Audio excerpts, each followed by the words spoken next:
My name is Jawad Haj-Yahya and I represent our work IChannels. First, I will give a high-level overview of the talk. Current management mechanisms throttle instruction execution and adjust voltage and frequency to accommodate power-hungry instructions, PHIs. These mechanisms may compromise a system confidentiality guarantees. Our goal is first to understand the throttle side effect of current management mechanisms. Secondly, to build high-capacity covert channels between otherwise isolated execution contexts. And finally, to practically and effectively mitigate each covert channel. We characterize the variable execution times and frequency change due to running PHIs. We observe 5 different levels of throttling in real Intel systems. We propose IChannels, a new covert channels that exploit side effects of current management mechanisms on the same hardware thread, across co-located simultaneous multi-threading threads, and across different physical cores. On 3 generations of Intel processors, iChannel provides a channel capacity of 2 times that of PHI's variable latency-based covert channels and 24 times that of power management-based covert channels. Here is the outline of the talk today. I'll begin with a brief overview on client processor architectures. In many recent processors, CPU cores share the same voltage regulator and clock domain.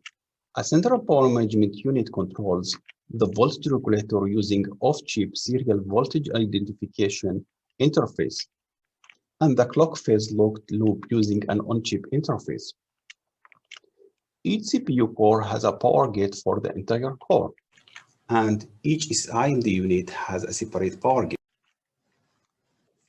The relationship between load voltage VCC load, supply voltage VCC, and current ICC under a given system impedance R load line is VCC load equal VCC minus ICC times R load line.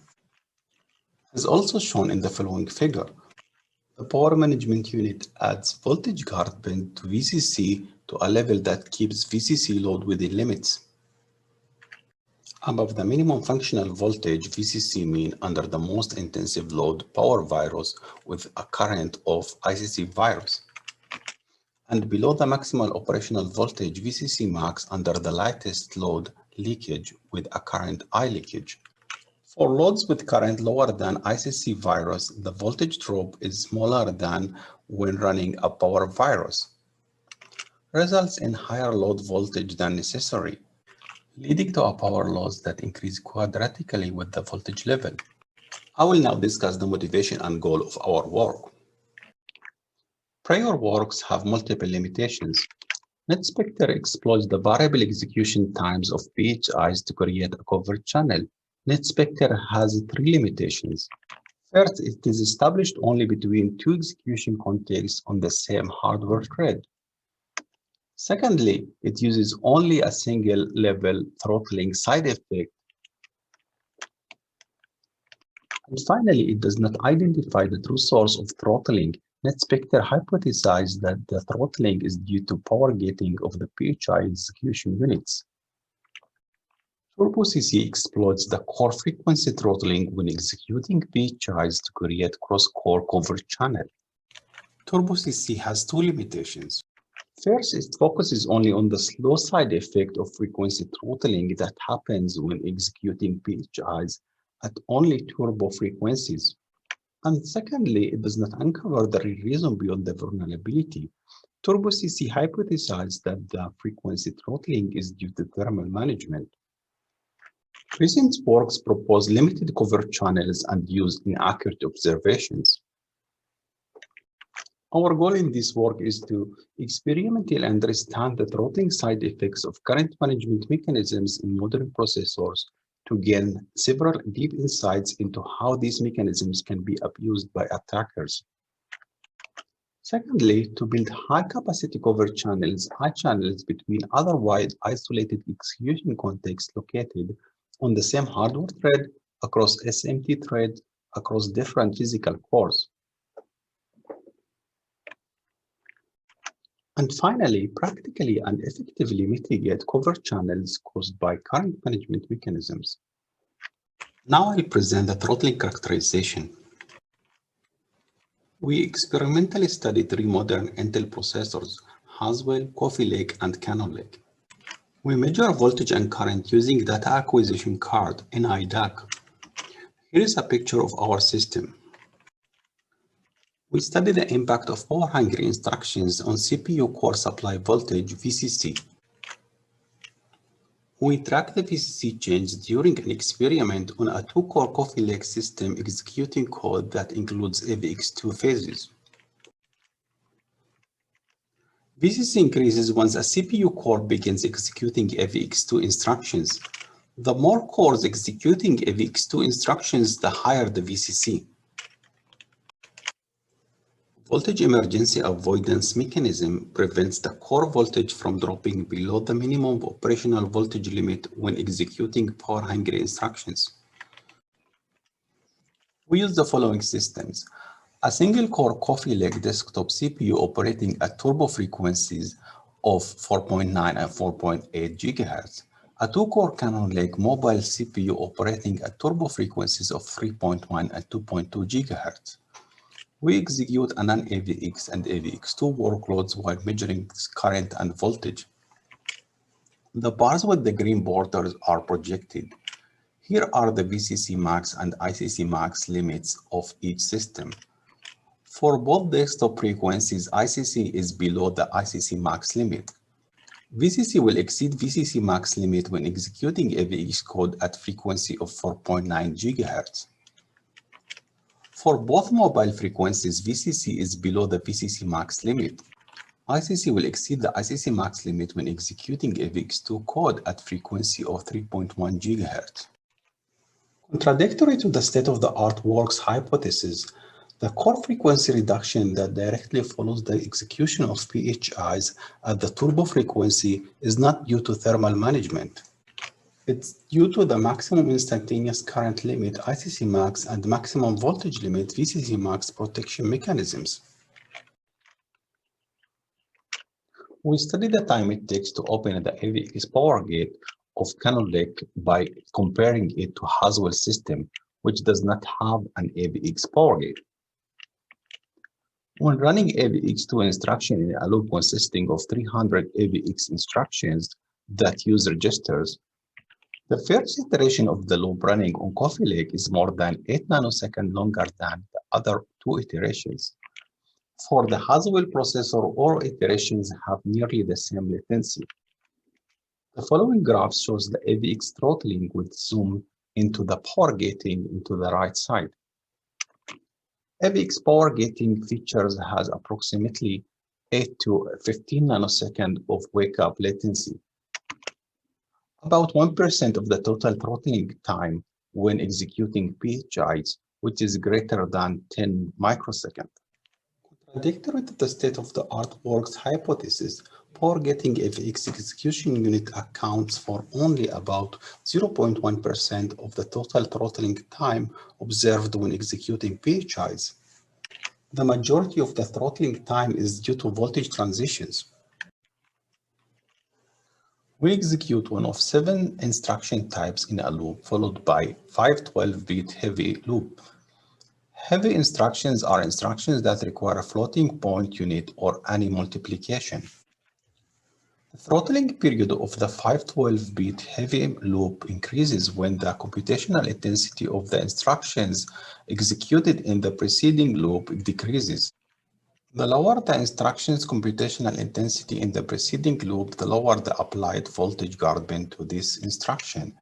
Hence, the 5 12-bit heavy loop requires more time to increase the voltage to the required level. We observe at least 5 throttling levels, level 1 to level 5, corresponding to the computational intensity of the instruction types. Current management mechanism result in a multi-level throttling period depending on the computational intensity of the PHIs. We study the source of throttling and its microarchitecture impact. We track the number of micro-operations, UOPs, that the core pipeline delivers from the front end to the back end during the throttled and non-throttled AVX loops. The front end does not deliver any UOP in approximately 3/4 of the core cycles, even though the backend is not stalled. The core uses a throttling mechanism that limits the number of UOPs delivered from the front end to the backend during a certain time window. We found that this throttling mechanism affects both threads in SMT, contradictory to the state-of-the-art works hypothesis. The 4x core IPC reduction that directly follows the execution of PHIs is not due to reduced core clock frequency by 4x. It's rather because the core blocks the front-end to the back-end UOP delivery during 75% of the time. This throttling mechanism affects both threads in an SMT core. Now I will explain the covert channels of IChannels. The threat model consists of two malicious user-level attacker applications, sender and receiver, which cannot communicate through covert channels. We built three high-throughput covert channels between sender and receiver that exploit throttling side effects of current management mechanisms on the same hardware thread, across SMT threads, and across cores. Each covert channel sends 2 bits from sender to receiver in every transaction. Each covert channel should wait for reset time before sending a new transaction. We demonstrate the covert channels on Intel Cannon Lake Real system. Now I will talk about each of the three covert channels in more detail. The first covert channel is the ICC thread covert, established on the same hardware thread. ICC thread covert channel utilizes the side effect of multi-throttling thread. In this side effect, executing an instruction with high computational intensity results in a throttling period proportional to the difference in voltage requirement of the currently and the previously executing instructions. As illustrated here, the thread executes scalar instruction with IPC of 2, and 0 loop start executing with IPC of 1, and 0 loop is throttled while ramping the voltage VCC. Once the target VCC is reached, the throttle is stopped. When the 512-bit heavy loop is executed, it's first throttled while ramping the VCC to accommodate for the 512 heavy instruction. T0 throttle period depends on the computational intensity of N0 loop. The remaining voltage required to execute 512-bit heavy instruction depend on the previous VCC level that was reached when N0 loop was executed. ICC thread covert exploit multi-throttling thread side effect to build a covert channel between sender and receiver.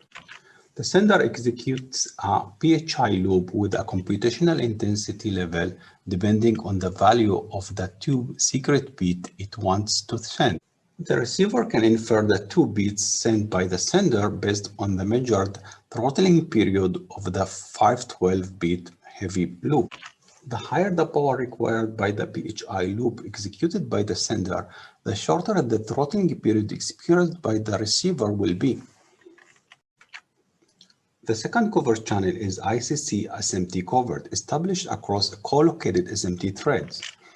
ICC SMT covert channel utilizes the side effect of multi-throttling SMT. When a thread is throttled due to executing PHIs, the co-located SMT thread is also throttled. We discovered that co-located hardware threads are throttled together because the throttling mechanism in the core pipeline blocks the front-end to the back-end interface during 3/4 of the throttling period for the entire core. As illustrated here, the threads execute scalar instructions with IPC of 2. Thread 0 starts executing in 0 loop with IPC of 1, and thread 1 starts executing 64-bit loop with IPC of 1.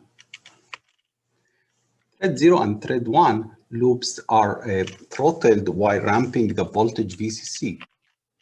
Once the target VCC is reached, the throttling is stopped. T1 throttling period depends on the computational intensity of N0 executed by T0, which determines the VCC level to which the processor needs to increase the supply voltage. ICC SMT covert exploit multi-throttling SMT side effect to build a covert channel between sender and receiver. The sender executes a PHI loop with a computational intensity level depending on the value of the two secret bits it wants to send. The receiver can infer the two bits sent by the sender based on the measured throttling period of the 64-bit loop. The higher the power required by the PHI loop executed by the sender, the higher the throttling period experienced by the receiver will be. The third covert channel is ICC core covert, established across different physical cores. ICC core's covert channel utilizes the side effect of multi-throttling cores. In this side effect, when two cores execute PHIs at similar times, the throttling periods are exacerbated proportional to the computational intensity of each PHI executed in each core. This increase in the throttling period because the power management unit waits until the voltage transition of core A to complete before starting the voltage transition for core B. As illustrated here, T0 and T1 in core 0 and core 1 start executing S0 and 128-bit heavy loop, both with IPC of 1. T0 and T1 loops are throttled. Once T0 target VCC reached, T0 throttling is stopped. T1 continues to be throttled since the PMU will not handle T1 voltage transition until T0 voltage target is reached. T1 throttling period depends on the computational intensity of S0, which determines VCC level to which the PMU needs to increase the supply voltage before handling T1 voltage transition. ICC cores covert exploit multi-throttling cores side effect to build a covert channel between sender and the receiver. The sender executes a PHI loop with a computational intensity level depending on the values of two secret bits it wants to send. The receiver can infer the two bits sent by the sender based on the measured throttling period of the 128 heavy loop. The higher the power required by the PHI loop executed by the sender, the higher the throttling period experienced by the receiver will be. I will next present our evaluation of iChannels. First, I will present our methodology. We evaluate iChannels on Coffee Lake and Cannon Lake. We test ICC thread covert and ICC cores covert on both processors, but we test ICC SMT covert only on Cannon Lake, as Coffee Lake does not support SMT. Our main workloads are proof of concept codes of each of the three iChannels covert channels. We compare iChannels to 4 recent works that exploit different power management mechanisms of modern processors to build covert channels. We compare ICC thread covert against NetSpectre, the state-of-the-art work that exploits the variable latency of PHIs to create a covert channel between two execution contexts running on the same hardware thread. The NetSpectre covert channel can send 1 bit per transaction, while our ICC thread covert channel can send 2 bits per transaction. We compare ICC SMT covert and ICC cores covert against DFS covert, Turbo CC, and Power T. The state-of-the-art works that exploit different power management mechanisms of modern processors to build covert channels across cores and SMT threads. ICC SMT covert, ICC cores covert throughput is 145 times, 47 times, and 24 times the throughput of DFS covert, Turbo CC, and Power T, respectively. The 3 works exploit slow mechanisms compared to the current management side effects that our iChannels exploit. We have more results in the paper. For example, we propose practical hardware and software techniques for the mitigation of iChannels covert channels.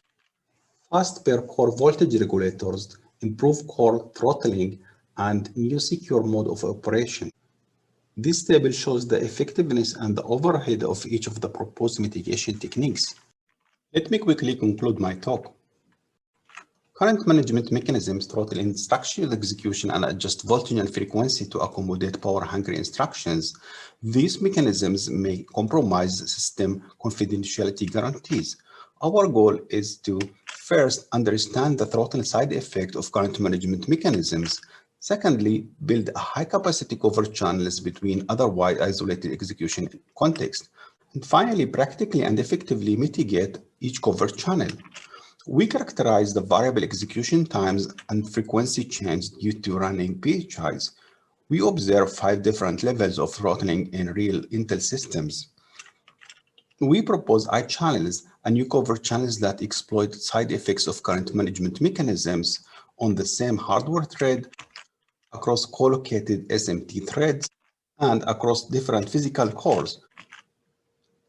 On 3 generations of Intel processors, IChannels provides a channel capacity of 2 times that of PHI's variable latency-based covert channels and 24 times that of power management-based covert channels.